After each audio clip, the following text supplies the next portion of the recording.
Salut les investisseurs libres. Alors aujourd'hui, j'ai envie de vous parler de revenus et puis en fait un peu d'objectifs. Et je voudrais vous parler de la somme nécessaire, enfin du montant de revenus nécessaire en fait pour être heureux. Mais avant de vous parler de ça et puis de l'histoire qui va avec, vous pouvez vous abonner à ma chaîne YouTube si vous aimez ce que je fais, ce que je raconte. Donc ça se passe en bas à droite, hein, le petit logo rouge, vous appuyez et puis après vous suivez. YouTube va vous guider évidemment.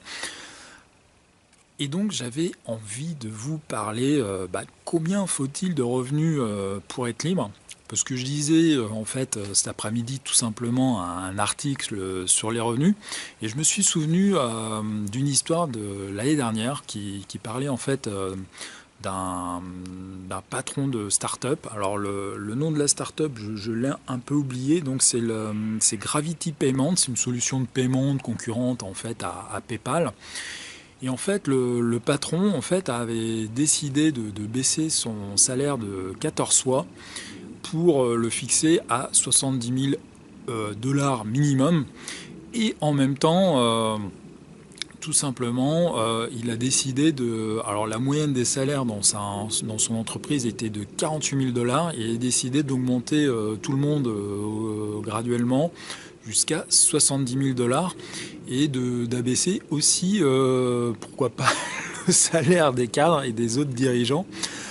Alors, donc il faut savoir que cette histoire a fait un buzz énorme, je pense que vous en avez entendu parler. Et en fait, cette personne-là, en fait, c'est basé en fait sur une étude qu'il avait lue dans le New York Times. Alors, il faut savoir que cette personne, en fait, ce patron, hein, qui s'appelle, alors attendez, j'ai oublié le nom, je l'ai noté quelque part. Oui, voilà, c'est le patron de Gravity Payment, c'est Dan Price, qui s'est basé sur une étude faite par Angus Deaton et Daniel Kahneman. Alors, je ne vais pas vous épeler, c'est assez complexe, mais vous pourriez retrouver ça sur Google et votre ami.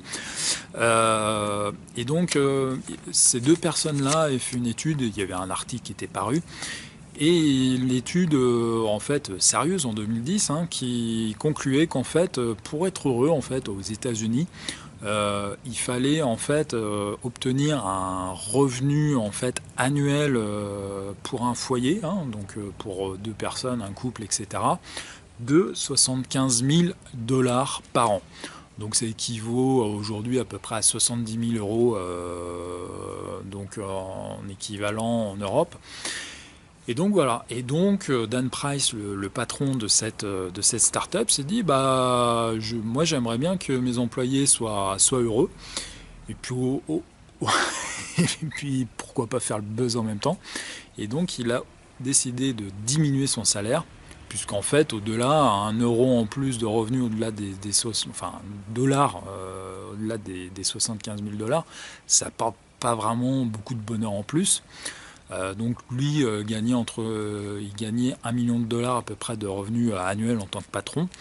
Donc finalement, chaque dollar accumulé au-delà de 70 000 ne le rendait pas vraiment plus heureux, alors qu'il pouvait rendre heureux finalement l'ensemble de ses salariés. Alors ceux qui ont été moins heureux apparemment c'est les cadres et les autres dirigeants, puisqu'il y en a un certain nombre suite à cette histoire, qui ont quitté l'entreprise. Mais rassurez-vous, l'entreprise se porte très bien. Et donc voilà, c'est plutôt une belle histoire si évidemment la société perdure et qu'elle continue de performer et de se développer. Il faut savoir que les Français considèrent que une personne est riche en France. Alors là, je ne parle pas de foyer de riche si elle gagne plus de 5 000 euros par mois. Et il faut savoir que les Français considèrent que pour s'en sortir, il faut à peu près 1600, 1700 euros de revenus par mois. Donc pour un foyer, il faudrait gagner à peu près 3200, 3400 euros par mois pour pouvoir s'en sortir, donc payer les courses, etc. Enfin vivre normalement sans connaître de graves difficultés financières. Donc, quand on voit ça, on se dit, 36 000, en gros 36 000 euros pour vivre normalement. Et en gros 70 000 euros, donc c'est quasiment du simple au double hein, finalement. Donc la marche, elle est pas, on aurait pu croire que la marche était vraiment beaucoup plus grande pour s'estimer entre guillemets avoir des revenus pour être heureux. Et donc ces chiffres en fait reflètent que pour être heureux, si vraiment, alors après ça dépend de chacun hein, évidemment, mais que finalement être heureux c'est à la portée de beaucoup de personnes et que c'est pas un rêve finalement inatteignable. Alors il y a quand même des bémols à mettre à tout ça. C'est que, bah oui, en fait, certains seront heureux avec cette somme-là, soit 70 000 euros par an, parce qu'avec 70 000 euros par an, ils pourront vraiment se réaliser, faire leurs loisirs, vraiment acheter ce qu'ils veulent, passer du temps en famille, enfin bon voilà.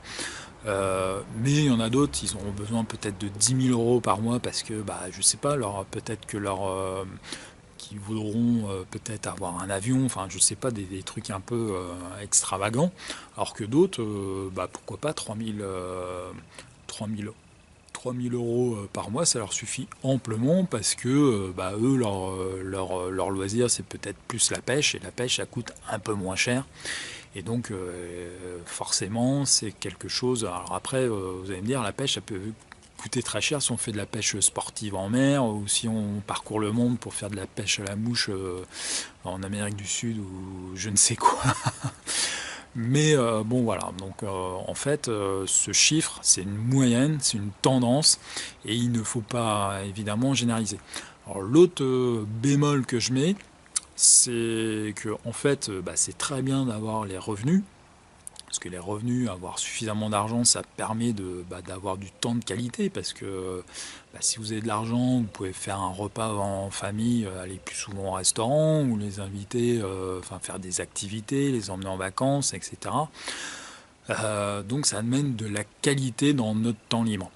Mais si vous avez des revenus et donc de l'argent disponible suffisamment, mais que vous n'avez pas de temps libre, en fait, finalement, est-ce qu'on peut être vraiment heureux?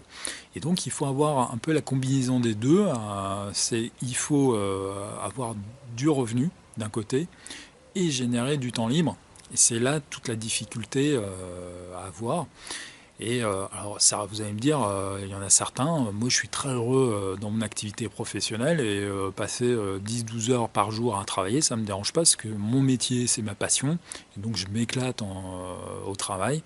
Donc voilà, très bien, si vous épanouissez dans votre métier, mais il y en a qui s'épanouissent dans leur métier, mais ils ont d'autres passe-temps à côté, ils ont aussi la volonté de passer du temps avec leurs proches, leur famille, rencontrer de nouvelles personnes, enfin bon, tout un tas de choses, etc.